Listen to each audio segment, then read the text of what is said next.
भारतीय रेलवे कर्मचारी के कमी के सच्चाई। प्रिय दर्शक लोग के नमस्कार। आज के एपिसोड में हमनी के भारतीय रेलवे के एगो बड़ मुद्दा पर चर्चा करब जा। भारतीय रेलवे में 3.12 लाख से ज्यादा पद खाली बा। देश के जीवन रेखा के कहल जाए वाली भारतीय रेलवे के अब गंभीर स्थिति के सामना करे के पड़ता, जवन सरकारी आंकड़ा में दिखाई देता। ये खबर देश भर के 18 गो रेलवे जोन में फैलल 3.12 लाख से अधिका गैर राजपत्रित पदन के रिक्ति के बारे में बा। एकर बड़ असर कर्मचारी के कमी में लाइफलाइन के संचालन पर हुई, जवना के मुख्य रूप से बहुत पहलू प्रभावित हुई। पहला, रिक्ति के संख्या के विवरण से पता चलेला कि सबसे ज्यादा प्रभावित क्षेत्र उत्तरी क्षेत्र बा, जवना में 38,754 रिक्ति बा। ओकरा बाद पश्चिमी, पूर्वी अवोरी मध्य रेलवे बा।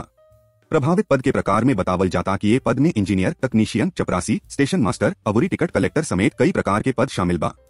उल्लेखनीय बा कि केंद्रीय रेलवे में 50% रिक्ति सुरक्षा श्रेणी में आवेला, जवना में निरीक्षक, ड्राइवर, अवोरी ट्रेन परीक्षक शामिल बाड़े।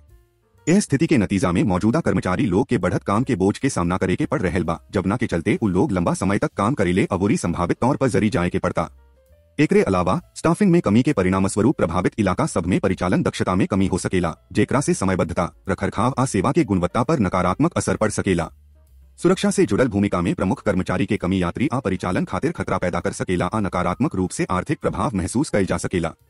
यह समस्या के संभावित कारणन के बाद कइल जाव त पहिला कारण बा बहाली में देरी, जवना से सरकारी नौकरी खातिर बहाली प्रक्रिया लम्हर आ बोझिल हो सकेला। दूसरा, कुशल उम्मीदवार के कमी भी एगो मुद्दा बा, काहे कि कुछ रेलवे के नौकरी खातिर जवन कौशल सेट के जरूरत होखेला वो आसानी से उपलब्ध न हो सकता। तीसरा, गैर प्रतिस्पर्धी वेतन अवोरी लाभ भी एगो बड़ कारण हो सकता कि रेलवे के नौकरी बाकी नौकरी से ज्यादा आकर्षक नहीं खे। यह समस्या के समाधान भर्ती प्रक्रिया के सुव्यवस्थित करके एकरा के सरल आ तेज बनावे से रिक्ति के तेजी से भरला में मदद मिल सकेला।